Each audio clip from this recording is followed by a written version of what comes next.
सार्वजनिक रोड पे ये जीप पर थूक लगाकर पर्चे पे लगाकर बांट रहा है, इसका मतलब ये आदमी कोरोना को फैला रहा है। इस बात पे तो चुनाव आयोग को अमित शाह की एंट्री चुनाव में बैन कर देनी चाहिए। पूजा करने का, ये जनता की सेवा करने का माध्यम नहीं है। आजकल तो नेता का हाल है कि जहां देखी तवा परात वहीं बिताई सारी रात। तो साधुओं ने भी अपने कपड़े बदल लिए हैं। साधु होना आज के समय में यूपी में गुनाह है। योगी आदित्यनाथ भी नहीं कहते कि राम मंदिर की मैं स्थापना करूंगा। बीजेपी जो है कांग्रेस का कूड़ा कचरा लेकर बड़ी खुश हो रही है कि देखो हमने इनके बड़े नेता को काबू कर लिया। भारतीय जनता पार्टी की हालत जो है इस तरह की हो गई है कि वो सड़ा गला मार लेने की हालत में आ गए हैं। अगर हिंदुस्तान की सारी औरतें एक हो जाएं और अपनी एक पार्टी बना लें और ये तय कर लें कि औरतों को ही वोट देना है तो सारी सीटें औरतें जीतेंगी। नमस्कार, हिंद वॉइस में आपका स्वागत है। मैं हुक्राम, हमारे साथ हैं एडवोकेट रविंद्र कुमार जी। आप लोग अच्छी तरह से जानते हैं। बात करते हैं उत्तर प्रदेश चुनाव को लेकर, क्योंकि चुनाव का जिस तरह से माहौल चल रहा है और इधर से उधर नेताओं का आना जाना लगा हुआ है, ऐसे में सब अपनी ताल ठोक रहे हैं कि हम जीतेंगे, हम जीतेंगे, हम जीतेंगे। दूसरी तरफ उत्तर प्रदेश में बहुत सारी ऐसी चीज़ें हो रही हैं जिन पर कोई बात नहीं कर रहा। काफ़ी सारे मुद्दे हम सब पर धीरे धीरे बात करेंगे। सर, सबसे पहले मैं आपसे जानना चाहता हूँ, उत्तर प्रदेश चुनाव में कुछ बदलाव हमें देखने को मिल रहे हैं। कांग्रेस के बड़े नेता पार्टी छोड़कर जा रहे हैं और बीजेपी कह रही है और योगी जी दावा कर रहे हैं एक बार फिर से, जिन्हें एक तरह से अगर अंदरूनी बातें अगर हम करें तो लगता है कि उन्हें किनारे किया जा रहा था और वो फिर से ताल ठोक रहे हैं। क्या वापसी कर सकती है बीजेपी? बीजेपी एक धर्म संकट में पड़ी पार्टी है जी। जो पार्टी कहती थी कि हम जो है हर हाल में जीतेंगे और सी वोटर उनका एक बड़ा, समझिए एक बड़ा चमचा सर्वे एजेंसी थी जी।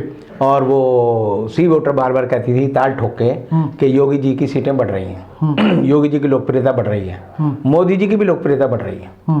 लेकिन अचानक जो है जैसे ही चुनाव शुरू होने का माहौल बना और मोदी जी ने तय किया कि मैं 50 रैलियों को संबोधित करूंगा, तो यूपी में उन्होंने खूब रैलियां की।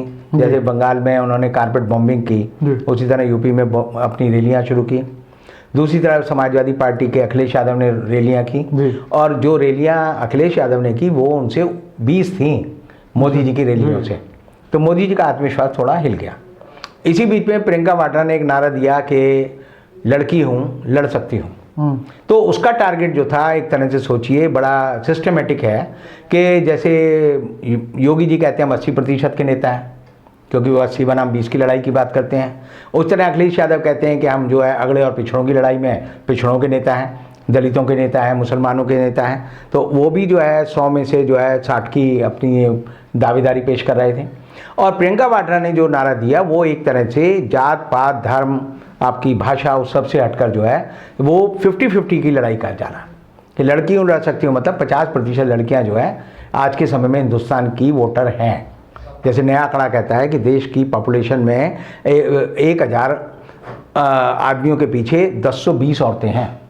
तो पॉपुलेशन में औरतों का प्रतिशत इस समय जो है 50% से ज़्यादा है। अगर हिंदुस्तान की सारी औरतें एक हो जाएं और अपनी एक पार्टी बना लें और ये तय कर लें कि औरतों को ही वोट देना है तो सारी सीटें औरतें जीतेंगी। राष्ट्रपति भी औरत होगा, प्रधानमंत्री भी औरत होगी, हर चीज़ जगह औरतें जीतेंगी क्योंकि अब उनकी मेजॉरिटी हो गई। तो प्रियंका वाड्रा ने जो नारा दिया है वो नारा जो है इस समय के चुनाव से बाहर का नारा है। ये नारा जो है 2022 में भी चलेगा, 23 में भी चलेगा, 24 में भी चलेगा। और ये नारा जो है एक तरह से अगर कामयाब हो गया तो बहुत सारे, जैसे हमें गलतफहमी है कि औरतें जो है मर्द के हिसाब से चलती हैं, तो बहुत सारे मर्द जो है वो बीवी के हिसाब से चलते हैं। तो बीवी उनको झाड़ू से मार मार के जो है कहेगी कि मेरे कैंडिडेट को वोट दो, क्योंकि मोदी जी ने ऐसी व्यवस्था कर दी है कि वोट अब ट्रांसफ़र हो सकता है। मोदी ने व्यवस्था की है, पहले नहीं थी। वो व्यवस्था ये कर दी है कि पति का वोट पत्नी दे सकती है और पत्नी का वोट पति दे सकता है। तो अगर पत्नियां अपने पति पे दबाव बनाएं तो आपको पता चलेगा कि सारे पति, सारे आदमी जो है वो चुनाव नहीं जीत पाएंगे। तो प्रियंका वाड्रा का नारा जो है लंबी दूरी का, लंबी दौड़ का नारा है। अब जो है चुनाव हो रहे हैं और चुनाव में हम देखते हैं कि पहले एक भगदड़ सी मची कि बीजेपी के जो बड़े सत्तावर नेता थे जिनके बारे में बीजेपी ने नहीं सोचा था वो भाग के समाजवादी पार्टी में चले गए। और उसके बाद जो है बैंडकों को तोड़ने का एक दौर शुरू हुआ है कि इस पार्टी का बैंडक दूसरी पार्टी में, दूसरी पार्टी का बैंडक तीसरी पार्टी में। और ये जाने के बाद जो है बीजेपी के हाथ जो है जैसे खुरचन लगनी होती है कि ऐसे मलाई तो जो वो ले गए अखिलेश यादव, मलाई तो और लोग ले गए। अब बीजेपी जो है कढ़ाई के बाद जब दूध जल जाता है तो खुरच के जो खुरचन इकट्ठी होती है वो बीजेपी जो है कांग्रेस का कूड़ा कचरा लेकर बड़ी खुश हो रही है कि देखो हमने इनके बड़े नेता को काबू कर लिया। लेकिन वो समाजवादी के नहीं कर रहे हैं, जो समाजवादी के भी कर रहे हैं, लेकिन समझे नहीं भाई सीटें तो 403 ही बांट सकते हैं आप, बिल्कुल। जिसको नहीं देंगे वो कहेगा जी मैं दूसरी जगह जा रहा हूँ। कि नेताओं का आज के ज़माने में नेतागिरी जो है वो जनता की अब पूजा करने का या जनता की सेवा करने का माध्यम नहीं है। आजकल तो नेता का हाल है कि जहाँ देखी तवा परात वहीं बिताई सारी रात। बिल्कुल। कि नेता सोचता है कि कहीं जहाँ मेरी बस मेरे हलवे मांडे का इंतजाम हो जाए वहाँ चले जाओ। तो ये जो लेने की बात है, अब देखिए कि जो अपर्णा यादव जिनको कि इन्होंने बड़े पैमाने पे हमने पहले भी बताया कि उसकी हैसियत क्या है ना, वो मुलायम सिंह के जो प्रतीक यादव है वो मुलायम सिंह का असली बेटा नहीं है, वो मुलायम सिंह का गोद लिया हुआ बेटा भी नहीं है। वो मुलायम सिंह के नाम का इस्तेमाल कर रहा है क्योंकि उसकी माँ ने जब वो छोटा था तो स्कूल में उसके बाप का नाम मुलायम सिंह यादव लिखवा दिया था। है नहीं वो बायोलॉजिकल फादर, अगर डीएनए टेस्ट करेंगे तो नहीं मिलेगा। तो अपर्णा यादव को लेने के लिए सारी की सारी बीजेपी, उसके अध्यक्ष, उसके मुख्यमंत्री, उसके दोनों मुख्यमंत्री, यूपी के अध्यक्ष सब ऐसे खड़े हो गए जैसे कि पता नहीं कि जैसे मुलायम सिंह ही जो है पार्टी छोड़कर जो है बीजेपी में। जबकि उसकी पुरानी फोटो 2017-2014 की कैंपेनिंग की बीजेपी नेताओं के साथ है वो पहले भी है उसकी। तो आप समझिए ऐसे आरपीएन सिंह है। अब आरपीएन सिंह 3 बार चुनाव नहीं लड़ पाए, जीत पाए। इसी तरह आपने उससे पहले देखा होगा जतिन प्रसाद बड़े ढोल बजा के गए थे कि बीजेपी में गए थे। आज वो उनके स्टार प्रचारक भी नहीं है, आज उनकी किसी कमेटी में भी नहीं है, पता नहीं कहाँ पर किसी कूड़े के डब्बे में पड़े होंगे, वहाँ से झाँक रहे होंगे चूहे की तरह कि भाई मेरा भी कोई नाम आ जाए।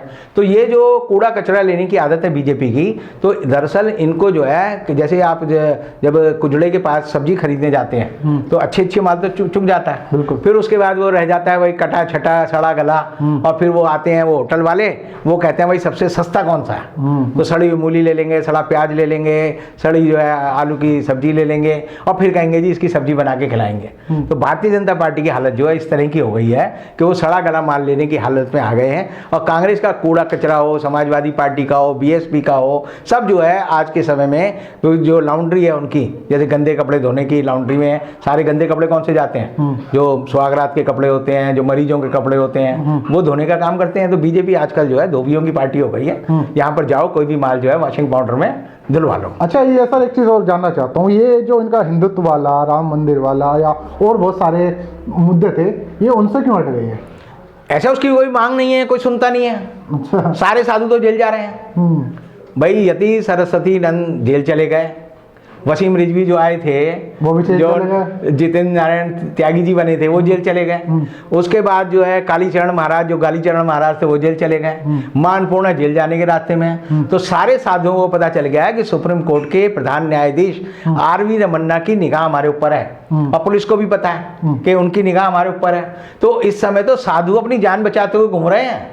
साधुओं को पता है कि अगर हमने भगवा कपड़े पहन लिए, मुझे एक साधु मिला, वो पैंट बुशर्ट पहने हुए था, टाई लगाए हुए था। मैंने भाई मैं तो पहचान रहा हूँ, तुम्हारा कोई भाई है जो साधु है? बोला नहीं रविंद्र जी, मैं ही खुद हूँ। तो मैंने कहा भाई तेरे को ये कपड़े बदले, कहता है जी आजकल साधुओं के बुरे दिन चल रहे हैं, क्या पता कब तिहाड़ जाने का मौका मिल जाए, तो मैं इसलिए अब आम आदमी की तरह घूमने लगा। साधुओं की तो सरकार चल रही थी ना, फिर अचानक चल रही थी। मैं नहीं कह रहा, मैं जो आपको बात बता रहा हूँ, ये जो चुनाव की घोषणा हुई है उसके बाद ये रूप बदला है।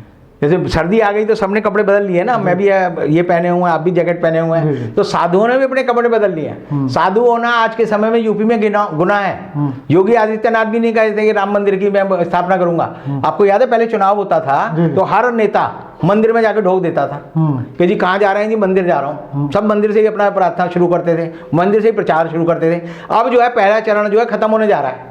बिल्कुल पहले चुनाव का आपने किसी को जाते हुए देखा है? गुरुद्वारे जाते हुए देखा है? मस्जिद जाते हुए देखा है? किसी को मंदिर जाते हुए देखा है? कोई नहीं जा रहा।